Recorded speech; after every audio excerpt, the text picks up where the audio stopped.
Welcome to Beyond My Crisis. I'm your co-host, Ron Rosnick.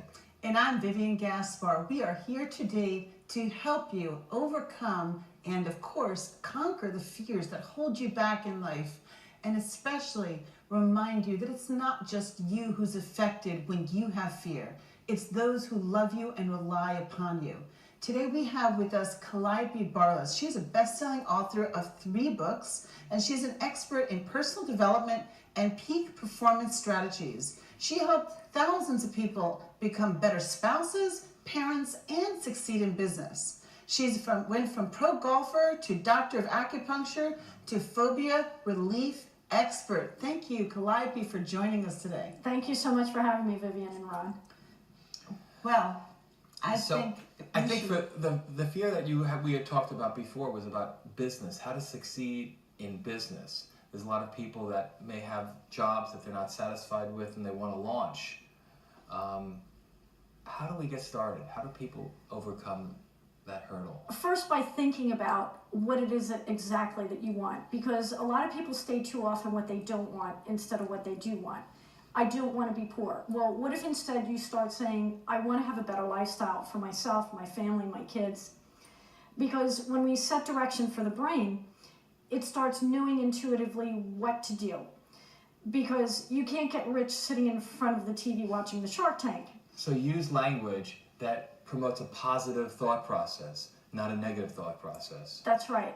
Because you need to set a destination for your brain to start doing things to get it done. So have a plan. So basically think about what you want to achieve and then take an action. You talked about Shark Tank. So sitting in front of a TV watching Shark Tank doesn't create business success for those TV watchers. That's right. Because they can think all they want about what it is that they want, but they also need to implement what it is that they're going to do to make it happen. How do you help people do that? First, by starting about how it is that you're going to look like, sound like, and feel like, especially when you have what it is that you want. Because it's not just about visualization. We're like these super sensory human beings that see, hear, and feel, especially.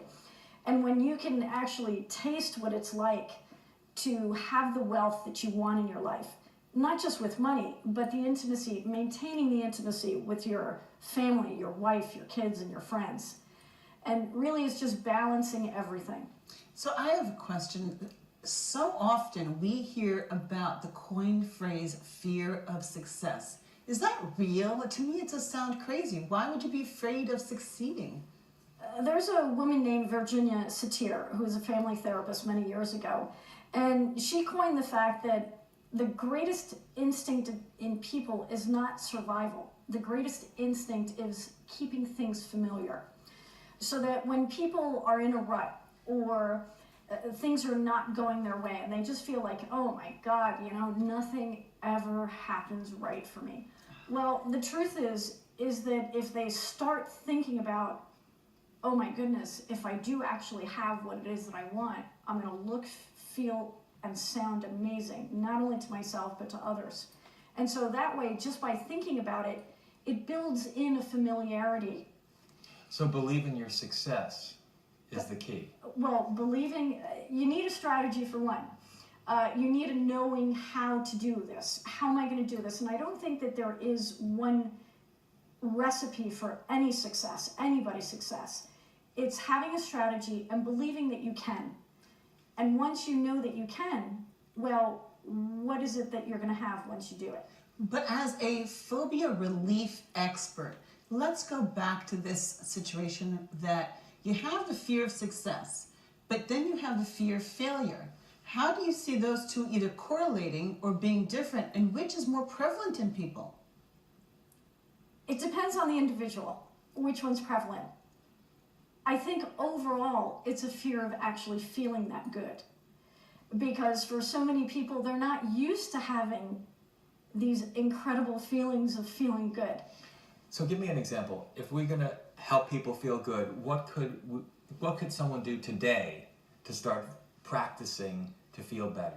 So each and every morning before you get out of bed, imagine thinking about what it is in the past that's made you feel good, so that in the moment you're feeling good. So what if you come up with 3 basic things to feel good about before you even get out of bed? It sets a beautiful brain chemistry inside your mind so that you can go throughout the day feeling even better. And when you feel good, it changes how you do things. I think that's a great strategy. I have actually never heard that before. But I have heard that the mind can't tell the difference whether something is true or false. Whatever you tell it, it starts believing. So if you tell it something that may not be convincingly true for you, but it's positive and makes you feel better, then that'll work. Well, it's been scientifically proven. They say that the brain doesn't know the difference between what it's done, what it thinks, or what it sees. So that if you see someone performing a certain way, doing something, your brain mirrors the activity. And the same goes if you have a thought about being successful, like clearly seeing it in bright, vivid color and huge, so that you can actually see yourself being that successful. Your brain will actually make it happen more so than not having done that. Also, I just realized, of course, as a human being, we're conditioned to wanting to be with friends, be with the people that they love. Is there ever this fear of success correlated with maybe that if I'm successful, the people who are closest to me will somehow alienate me, or I'll feel too different from them? Does that ever come into play? It sometimes happens with some people that when they become successful, other people seem to judge themselves for not doing the same that you're doing. But maybe it doesn't come You across just that got to way. get over that. Yeah. Enough is enough. Exactly. But I don't think You it know, comes across that way, because nobody's ever going to say, I don't want to be as close to you any longer as a friend because I'm jealous of you. Maybe the person just pulls back unexpectedly. So perhaps someone might be afraid of that and use that as their subconscious reason to not succeed. Is that possible? It is possible, and it's happened. But the truth is that when you set any goal in life, you need to think about, is it going to have a positive influence on every aspect of my life? And if it doesn't, is it worth getting? So if you start thinking about what it is that you want before you get it, you can start sorting out people's reactions, people's responses to you, so that you know how to handle it. And look, you have no control over anybody else's behavior other than your own. So a goal is like a destination. If you don't have a goal, you have no map to follow to get there. Well, let's put it this way. If you were to put in a GPS a location that you want to go somewhere, chances are it's not really going to take you anywhere. So the brain works the same way. Once you tell it what it is that you want, it searches and sorts for actually getting it.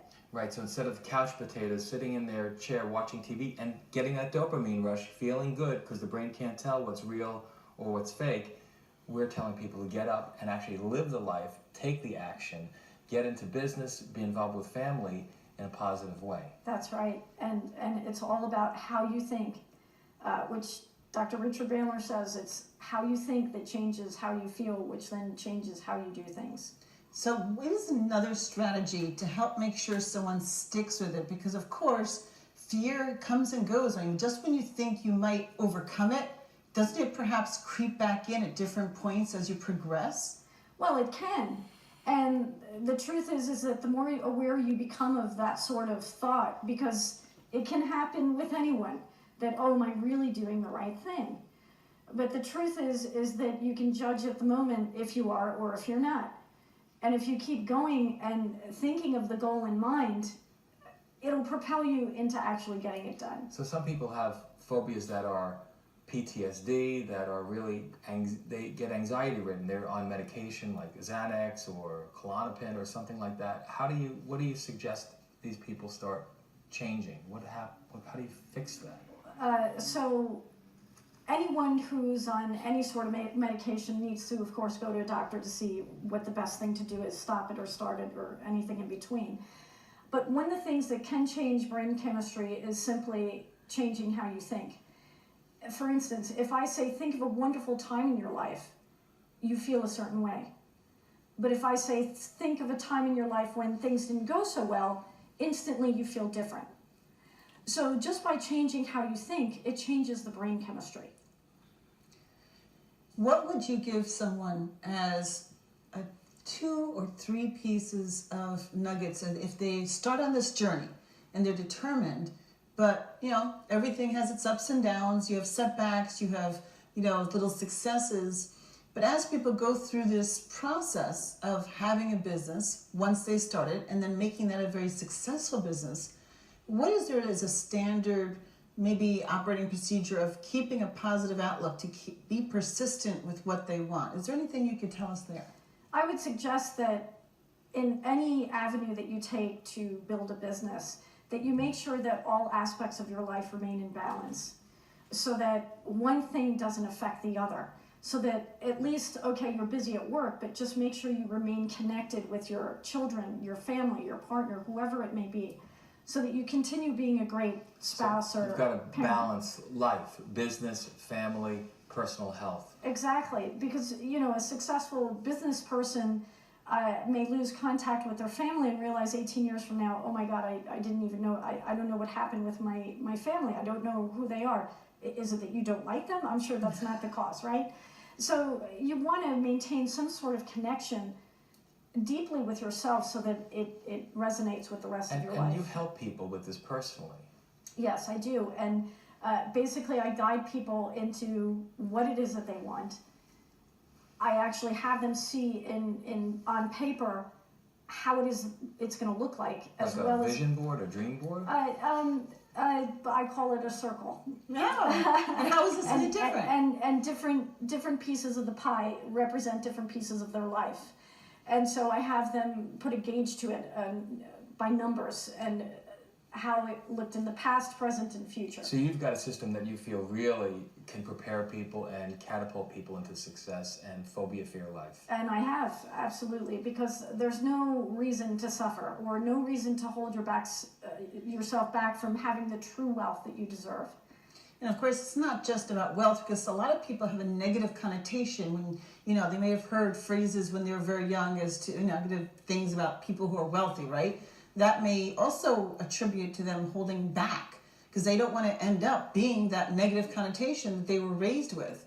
Rich people are greedy or anything of that nature. So is that something else they should look at, is what belief systems that they were exposed to when they were young? And a belief in that, I think of all the wealthy philanthropists, and had they not established the wealth that they did, think of all the resources that people in who didn't have them would not have gotten them if these people did not have the wealth to share. As long as those wealthy people are kind. That's the correct. key. Well, that's correct. And this is why I encourage a balance in life, so that you keep perspective on the things that really matter. Right. Well, that's why I think it's very encouraging and so much of a motivation personally when I look up what have people who've achieved great deal of success done to help others. And so then I can easily envision that as I grow in my success, how many more people I can help. And that just keeps me motivated. I think that could be said true for anyone, right? That's right. And the more you make, the more you can give. Exactly. If you look at, there's so many philanthropists that we can just model ourselves after who were self-made.